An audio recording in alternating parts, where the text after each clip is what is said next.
Isa sa mga videos ko ang nag-viral sa akin ng hardinera. Umabot na ito sa 1.6 million views. Thank you so much po. At marami ang nagtatanong kung pwede ba daw itong gawing pangnegosyo, magkano yung magagastos na puhunan, at kung magkano ito pwedeng ibenta. May ilan ding nagtatanong kung ano ba daw yung lasa nito.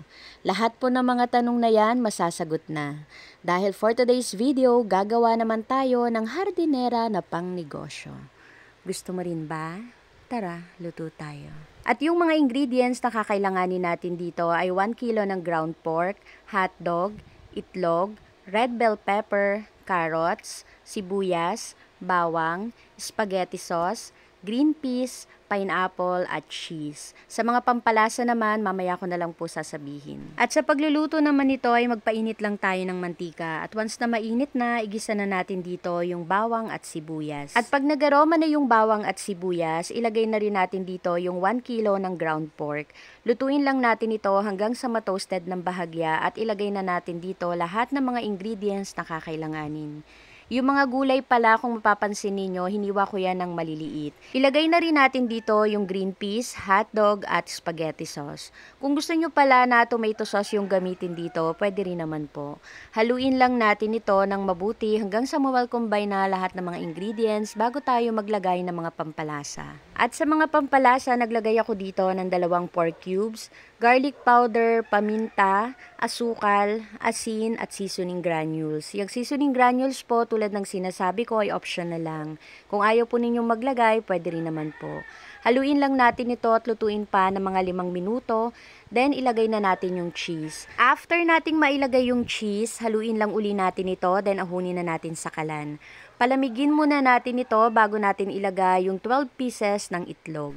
At para naman po masigurado na sakto na yung lasa ng ating gagawing hardinera, magprito muna kayo ng konti nito, then tikman nyo po. Pag okay na yung lasa, pwede na nating lutuin yan. Kung may kulang pa, mag-add na lang po kayo. Yung size po pala ng lyanera na ginamit ko dito ay medium. At nilagyan ko po yan ng dahon ng saging at pinahira ng star margarine bago ko nilagay yung mga design ng gagawin nating hardinera. At bawat lyanera ay nilalagyan ko po ng 1 cup ng ating mixture. Takpan lang natin ito ng aluminum foil bago natin lutuin. Steam lang pala natin ito for 20 minutes. At para mas lalong maging espesyal yung ating gagawing hardinera, gagawa tayo dito ng pineapple sauce.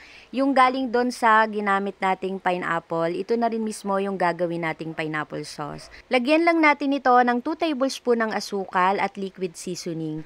Haluin lang natin ito hanggang sa kumulo, then lagyan na natin ng slurry pampalapot. Kung magdo-double steam po pala kayo, total of 30 minutes kung niluto yan. Pero kung hindi naman, nasa 20 minutes lang. Palamigin din pala muna natin ito bago tanggalin dito sa mga lyanera. At dahil ito nga ay pang negosyo idea, ilalagay natin ito sa mga microwavable na lagayan.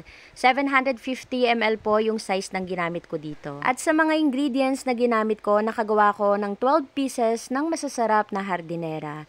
At bago natin ito i-serve, lagyan pa natin ng pineapple sauce na ginawa rin natin. Gusto mo rin ba? Tara, kain tayo.